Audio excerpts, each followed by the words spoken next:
कितना जना के लागत है जे हमार कुछ गाना का दुनी पैसा लगा के बढ़ावल जाला। आए वाह बाप रे, पैसा तू ही लगावेला का? तोहरे घर से आवेला? ओरिजिनल व्यू होला इनकर। बाप रे बाप, गजब इनकर व्यू भागत।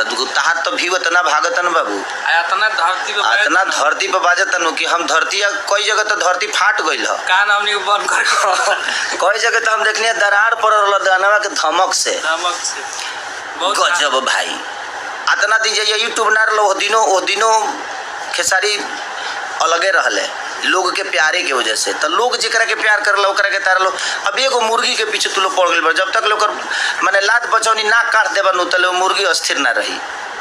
अपना लगे कुछ नहीं खे ओकरो के गावे के कोशिश कर लो, नया नया वैरायटी दलो जीवन में।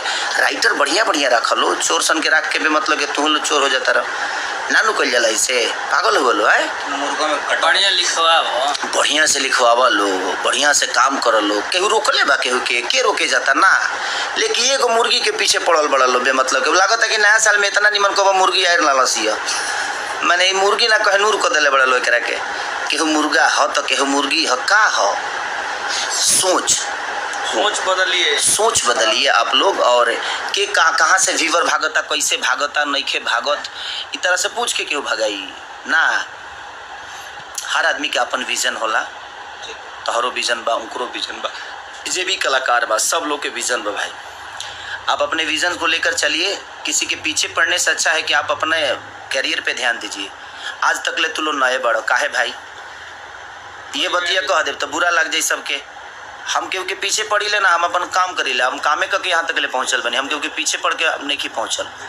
ठीक बा, जिंदगी में बराबरी ना जी देख रहे थे। और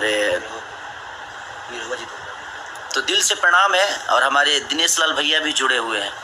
दिनेश भैया को प्रणाम और दिल से प्रणाम कि आप ऐसा ही आशीर्वाद अपने छोटे भाई को देते रहिए। और जो भी देख रहे हैं सबको दिल से प्रणाम कि आप लोग हमें इतना मोहब्बत और प्यार देते हैं। और मैं यही कहना चाहता हूं कि नए साल की ढेर सारी शुभकामना आप सबको। और जो बीता उसको भूल